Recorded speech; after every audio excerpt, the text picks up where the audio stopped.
Hello and welcome to the section on convolutional neural networks. Super excited that you're joining us for this section as well.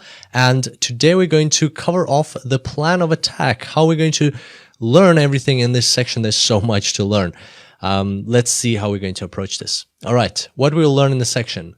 First of all, we'll talk about what convolutional networks actually are. Very important to understand the end goal that you're working towards before you actually start working towards it. So we'll talk about features, we'll have a look at a few little examples, we'll compare the human brain to artificial neural networks in terms of image recognition. So it'll be a fun, light tutorial to get us started for this whole section.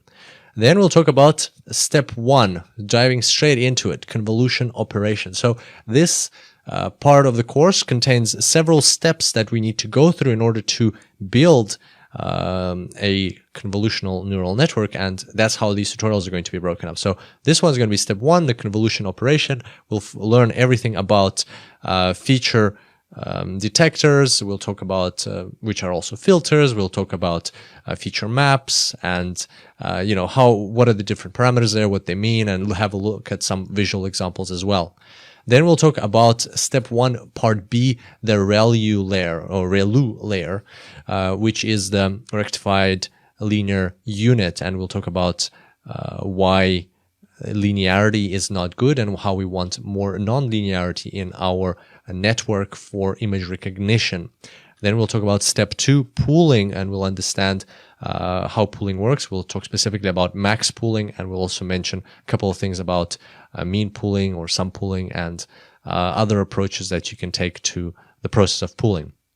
Also in this lecture, we'll have a really cool example. So there'll be a very visual interactive tool that we're going to look at. So make sure to stick around to the end of that lecture because that's going to add a lot of value to your learning process, what we're going to discuss at the end there.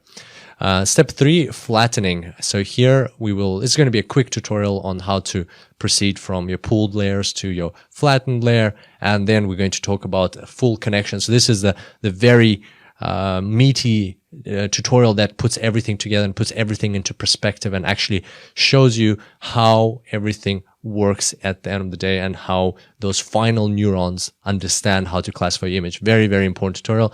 And hopefully that will summarize or kind of put everything together for you. And finally, we'll have a summary which will summarize everything we've talked about. And as an extra little feature, I've included a tutorial on softmax and cross entropy. So you don't have to take this tutorial, but I thought it would be a great addition of knowledge because these are terms that you will come across when dealing with convolutional neural networks. So maybe take it right away. Maybe when you come across these terms, you will always know you can come back to this course and take this tutorial to understand better what softmax and cross entropy are. And also, as always, throughout these tutorials, there will be lots of recommended reading for you to further upskill and get more knowledge. And on that note, I can't wait to see you on the first tutorial. This is going to be a very fun and exciting section. And until next time, enjoy deep learning.